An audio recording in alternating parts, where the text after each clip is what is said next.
Hello friends, రేపటి complete episode ఇప్పుడు ఈ వీడియోలో చూడండి. ఇక అనన్య తన తల్లితో మాట్లాడుతూ, చూసావా అమ్మా, నా ప్లాన్ ప్రకారం శరణ్య దర్శన్కి విడాకులిస్తుంది. ఇక దర్శన్ కూడా శరణ్యకు విడాకులిస్తున్నాడు. శరణ్య ఇంట్లో నుంచి వెళ్ళిపోవడం వల్ల, ఆ లెటర్ని నేను తారుమారు చేయడం వల్ల కదా పాపం శరణ్య జీవితం సర్వనాశనం అయిపోయింది. అమ్మీ, నాకు చాలా సంతోషంగా ఉందమ్మీ. నీ జీవితాన్ని నాశనం చేయాలనుకుంది. ఇప్పుడు చూసావా, తనే జీవితం ముక్కలు ముక్కలుగా చేసుకుంది. ఆ ఒక్క లెటర్‌తో నువ్వు విజయాన్ని సాధించావమ్మీ అని ఇలా కాంచన మాట్లాడుతూ ఉంటే, ఇదంతా ఆనంద భైరవి విని ఒక్కసారిగా షాక్ అవుతుంది. ఇక అనన్య మాట్లాడుతూ, అవునమ్మా, శరణ్య ఏదో రాసింది కదా! మీరంటే నాకిష్టమే. మీరు బాధపడకూడదని నేను దూరంగా వెళ్ళిపోతున్నానని ఏవో సెంటిమెంట్ డైలాగులు రాసింది కదమ్మా! అనుకుంటూ అనన్య కాంచన నవ్వుతుంటే, ఇక సహించలేక ఆనంద భైరవి అనన్య దగ్గరికి వచ్చి, అనన్య, ఇంతగా దిగజారుతావా? నీ చెల్లె జీవితాన్నే నాశనం చేయాలనుకుంటున్నావా? అసలు నువ్వు మనిషివా, పశువ్వా? నీ చెల్లె కాపురాన్ని నాశనం చేయడానికి నీ మనసులా ఒప్పుకుంది. నా కోడలి గురించి నాకు బాగా తెలుసు. తను ఎవరికీ ఏ అన్యాయం తలబట్టదు. నువ్వే నీ చెల్లెకి ఏదో ఒకటి చెప్పి విడాకులు ఇచ్చేలా చెప్పించావు కదా! మళ్ళీ లెటర్‌ని నేనే అలా రాశానని నువ్వే నీ మాయమాటలతో చెప్పగానే శరణ్య కూడా ఒప్పుకుంది కదా! ఇక శరణ్య టెన్షన్ పడుతూ, అంటే చిన్నత్త, నేనెందుకు అలా రాస్తాను? అయినా నా చెల్లి జీవితాన్ని నేనెందుకు నాశనం చేస్తానత్తయ్య? మీరేదో భ్రమలో ఉన్నారు. అనన్య, నిన్ను వదిలిపెట్టే ఛాన్సే లేదు. నా కోడలు నాకు కాకుండా పోయింది. అలాంటిది ఇప్పుడు నిన్ను వదులుతానా? అనుకుంటూ ఆనంద భైరవి ఉగ్రరూపంతో కత్తిని తీసి, కత్తితో బెదిరిస్తూ, నువ్వే కదా నా కొడుకును కోడల్ని విడదీసింది? అది కాకుండా విడాకులివ్వమని కోరతావా? నాకు తెలిసే నీ బుద్ధి ఎలాంటిదో. ఇక అనన్య టెన్షన్ పడుతూ, అత్తయ్య, మీరేం చేస్తున్నారు? ఆ కత్తినెందుకు పట్టుకున్నారు అత్తయ్య? దాన్ని విడిచిపెట్టండి అత్తయ్య. ఏంటే, ఎన్ని కుట్రలు చేసినప్పుడు భయం లేదు కానీ, నేను ఈ కత్తి పట్టుకోగానే నీకెందుకు భయమేస్తుంది? ఇలాంటి కుట్రలు చేసినప్పుడు భయం లేదు కానీ, ఇప్పుడు నేను కత్తి పట్టుకోగానే చాలా భయపడుతున్నావా?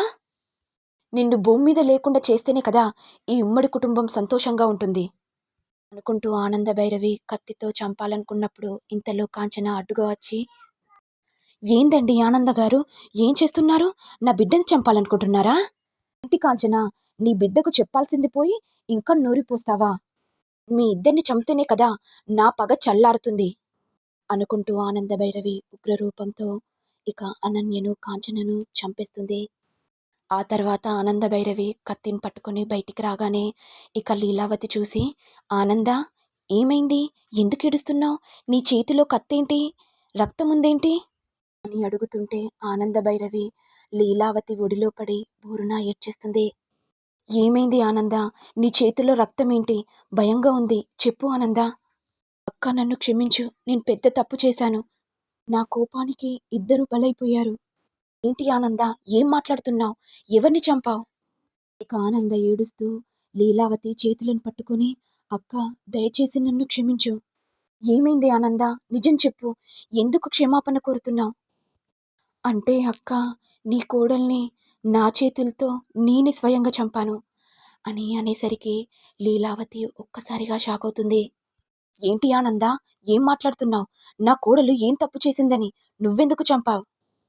లెటర్ని తప్పుగా రాసింది నీ కోడలే అక్క. అందుకని నా కోడల్నే చంపుతావా? నువ్వు పనిష్మెంట్ ఇస్తావు కదా, ఏదో ఒక పనిష్మెంట్ ఇయ్యొచ్చు కదా. నిన్ను నేను సొంత చెల్లిగా చూసుకున్నాను. అలాంటిది నువ్వు నా కోడల్నే చంపుతావా? ఇప్పుడు నేను రాహుల్కి ఏ సమాధానం చెప్పాలి? దయచేసి నన్ను క్షమించక్క. ఇక లీలావతి కోపంతో, నిన్నెందుకు క్షమిస్తాను ఆనందా? నువ్వు తప్పకుండా సర్వనాశనం అయిపోతావు అని లీలావతి గట్టిగా అరుస్తుంటే ఇంతలో రాజు, కోటి, లహరి, దర్శన్ అందరూ వచ్చేస్తారు. ఇక రాహుల్, దర్శన్ వచ్చి, ఏంటమ్మా, ఏమైంది? నీ చేతికి రక్తం ఎందుకుందమ్మా? అంటే నాన్న, రాహుల్, నన్ను క్షమించు నాన్న. నేను పెద్ద తప్పు చేశాను. నీ గురించి నాకు తెలుసు. నువ్వు ఎలాంటి దానివో, ఎవరికి ఏ శిక్ష వేయాలనో వేస్తావు. అలాంటిది నాకు నీ గురించి తెలీదా పిన్ని? ఏమైంది పిన్ని, నిజం చెప్పు. ఏం చెప్పమంటావు రాహుల్? నీ భార్యని నా చేతులతో నేనే చంపాను. ఇది విని రాహుల్ కుప్పకూలిపోతాడు. ఇక వెంటనే దర్శన్ మాట్లాడుతూ, అమ్మా, నువ్వు ఇలా చేస్తావని కలలో కూడా ఊహించలేదు. అయినా వదిన ఏం తప్పు చేసిందని తనను ఎందుకు చంపావమ్మా? ఎందుకంటే లెటర్‌లో అలా రాసింది అనన్య కాబట్టే ఇక నేను సహించలేక అలా చేశాను దర్శన్. నన్నే కదమ్మా వదిన అన్నది మగతనం లేదని. అందుకని నువ్వు వదిననే చంపేస్తావా? అయినా నాకు శరణ్య అంటే ఇష్టం లేదమ్మా. తనని వదిలించుకోవడానికి ఎన్నో ప్రయత్నాలు చేశాను. అలాంటి వదిన నా బాధను చూసి తనను విడిపించింది. ఏంటి నాన్న దర్శన్ ఏం మాట్లాడుతున్నావు? అవునమ్మా, శరణ్యతో కాపురం చేయడం నాకిష్టం లేదు. ఇది విని ఆనందభైరవి మనసులో అనుకుంటూ, నేను అనన్యకి పెద్ద ఘోరం చేశాను. కోపానికి అనన్య బలైపోయింది అని ఆనంద ఏడుస్తుంటే వెంటనే లీలావతి పోలీసులకి ఫోన్ చేసి, తక్షణమే మా ఇంటికి రండి. ఎందుకంటే మా ఆనంద నా కోడల్ని మర్డర్ చేసింది. వెంటనే మీరు యాక్షన్ తీసుకోవాలి అని అనేసరికి వెంటనే తన భర్త వచ్చి, ఏంటి లీలావతి ఏం చేస్తున్నావు? ఎందుకు పోలీసులకు చెప్పావు? ఈ ఉమ్మడి కుటుంబ పరువు పోతుంది కదా! పోతే పోనివ్వండి ఈ ఉమ్మడి కుటుంబం పరువు. నా కోడలు లేకుండా శాశ్వతంగా వెళ్ళిపోయింది. అయినా ఈ మహాతల్లి చంపింది కదా నా కోడల్ని. ఈ ఆనందకు తగిన శిక్ష పడాలి. అప్పుడే నాకు మనశ్శాంతి. నా కోడలకు కూడా మనశ్శాంతి. ఇక ఇంతలో పోలీసులు రాగానే ఆనందను చూసి, ఏంటి మేడం మీరేం చేశారు? అయినా మీ చేతులకు రక్తమేంటి మేడం? ఇక లీలావతి కోపంతో, ఏంటా నా కోడల్ని చంపింది ఈ ఆనంద కాబట్టి. కెళ్ళండి ఈ ఆనందను, ఒక్క క్షణం ఈ ఇంట్లో ఉండడానికి వీల్లేదు అని అనేసరికి పోలీసులు ఆనందని అరెస్టు చేస్తారు. దీంతో కుటుంబ సభ్యులంతా ఆనంద మీద ద్వేషిస్తూ ఉంటారు. ఇక ఆనంద మొహం చూపించకుండా బోరున ఏడుస్తాడు. ఇక ఆనందని స్టేషన్కి తీసుకెళ్లగానే ఊరి ప్రజలందరికీ తెలిసి ఆనందని చీకొట్టడంతో రాజ్కోట్ సిల్క్ కంపెనీ కూడా మూతపడిపోతుంది. ఇదంతా అనన్య ఊహించుకుంటూ నన్నేం చేయొద్దానందా అని అనుకుంటూ ఉంటే ఇంతలో వాళ్ళమ్మచ్చి, ఏంది మీ ఏం చేయొద్దు అంటున్నా?